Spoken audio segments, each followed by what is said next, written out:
One of the many fascinating people that I came across in my first real career job when I was an investigator for the Office of Federal Investigations. We were part of the old Civil Service Commission, and we would do mostly national security investigations for access to classified national information, NSI level information.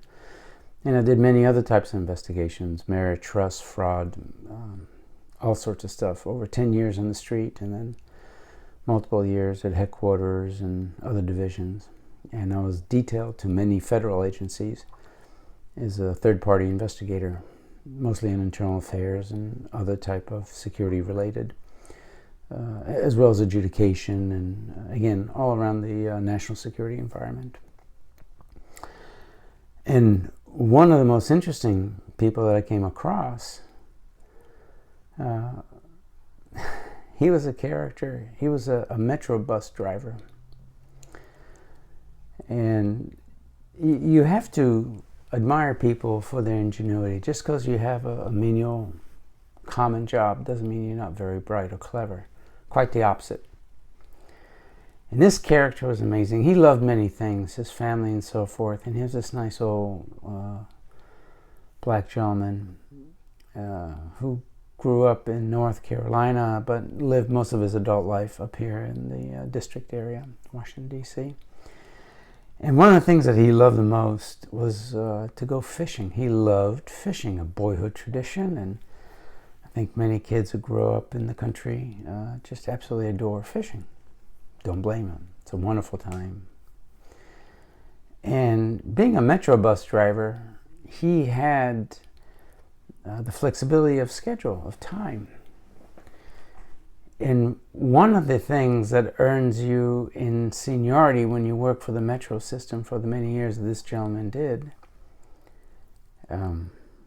was that you could pick the routes. And one would assume that the longer you drove the bus, the more you would select the routes that were the least dangerous and the most comfortable and scenic and all the positive things rather than all the negative.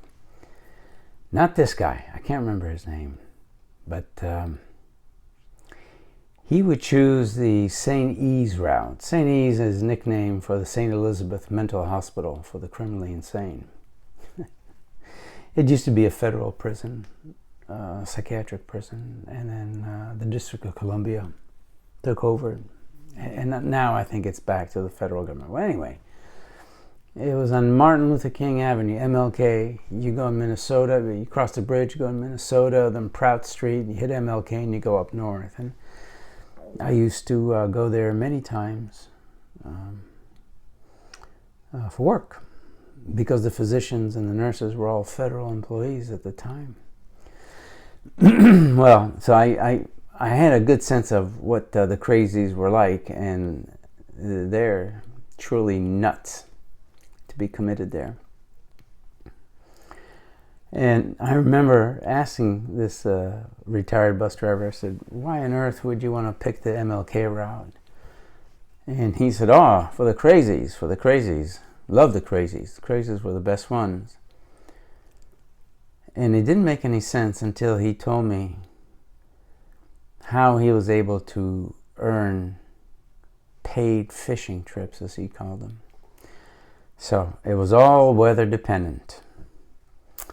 If the weather was good, a nice summery day, spring, fall, anything but the winter, he'd pick and choose the St. Elizabeth bus route. And of course, all the crazies, they take the bus. They either visit other crazies or they're in release programs from the hospital, or they don't know any other place and eventually come back, mostly because they don't take their meds and they become hungry or confused. I mean, they're ill. And so they're constantly on the bus. Well, when this gentleman wanted to get a paid vacation, he would challenge the riders. Most of the time, he wouldn't challenge the riders at all. So back in the day, before you had the smart cards and all, you'd get on the bus and it would cost you X amount of dollars, whatever it was, $1, $1.50 to go a certain way. And there was a little cash box, a vertical box bolted to the floor. And whatever the fare was, boom, boom, you drop in the coins, or maybe stuff $1 in there, and you're good to go. And he had a unique ability to determine who was meritorious of paying the fare and who wasn't. So if you're some poor little old lady that he took pity on for whatever reason, just go on.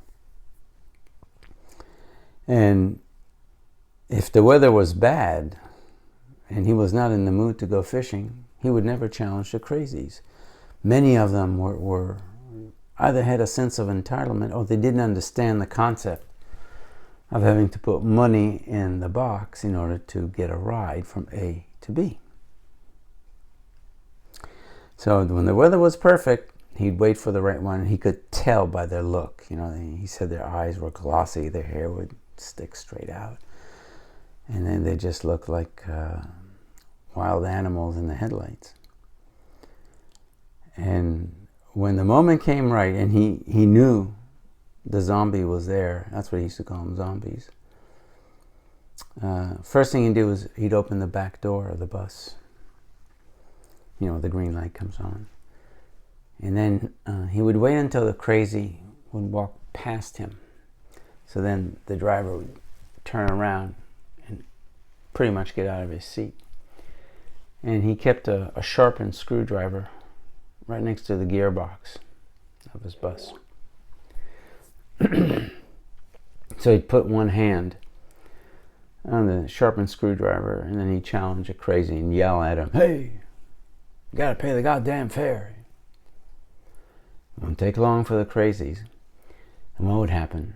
One of them would come and rush him, or start going crazy on him, and he would just pull out the shank from the gearbox and stand his ground. He'd get out of his seat, stand his ground. People on the bus, the old ladies, would scream and yell, and the crazies would get frightened, and the old ladies would start to run out from the bus. The back door was open, and after a few seconds of confrontation, and some of them were very violent and attacked him, the driver, but in just a few seconds, they'd run out the back door. And he had already pushed the emergency button, underneath the steering wheel. And it was just a matter of time when the cops would show up. It'd take like 3 or 4 minutes. Cop car would come by, and the ambulance, and the metro supervisor. The dude's in the white car with a white shirt, tie, clipboard. And they came in and took an incident report. Well, every incident, they brought a fresh driver with them, which makes good sense, right? And if the bus itself wasn't a crime scene, they brought a replacement driver. The supervisor did. And he would take the driver in the metro car and head back to headquarters. And at headquarters, they would give the driver a urine test, checking for drugs, narcotics, and alcohol. And they would take a statement down. And the cops would write an assault report. And by the union contract bargaining agreement with Metro, that incident had to be investigated for 45 days with pay. Now, if the driver was found somehow at fault as provoking this fight, then there'd be some consequences for the driver. But he was the victim. And he was stabbed, scratched a couple of times, beaten a couple of times. But, over 30 years or so. Didn't matter much to him. So after he was interviewed by the supervisor, he was placed on suspension, paid leave. And in his locker at the Metro, he kept a nice fishing rod. Take that, put it in his truck. He had all his stuff in the truck ready, bait, tackle, sandwiches, whatever. And off he'd go fishing. And he had his fishing holes in and around the district, but he would also spend the time going visiting friends and relatives in the Carolinas, Georgia, wherever. Funny guy. Paid vacation. And of course, at every incident, the cops would interview some old lady on the bus.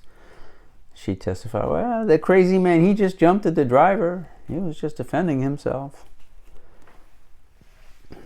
Year after year, he'd have at least 1 or 2 fishing trips a month when the weather was nice. If it was too hot, he wouldn't go, but when the weather was nice. That's why he picked that bus route. Neat guy.